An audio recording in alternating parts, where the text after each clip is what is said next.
وَقُمْ مِنَ السَّاجِدِينَ، اللہ کے سامنے سجدہ ریز ہو جاؤ گے، جھک جاؤ گے، اللہ ذو جلال کی بات مان لو گے تو یہ ساری کی ساری تکلیفیں خوشیاں بن جائیں گی۔ وَاعْبُدْ رَبَّكَ حَتَّى يَأْتِيَكَ الْيَقِينُ، اور عبادت کو اس انداز سے کرو کہ زندگی کی آخری سانس تک اللہ کی یاد نہ بھولے، اس کا ذکر نہ چھوٹے، اس کی عبادت میں کوئی کمی نہ رہ جائے۔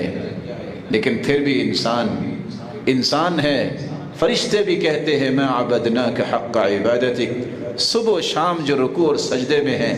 حدیث کے الفاظ ہیں 4 انگلیاں بھی آسمانوں میں، اتنی جگہ بھی خالی نہیں، کہیں اللہ کے فرشتے رکوع میں ہیں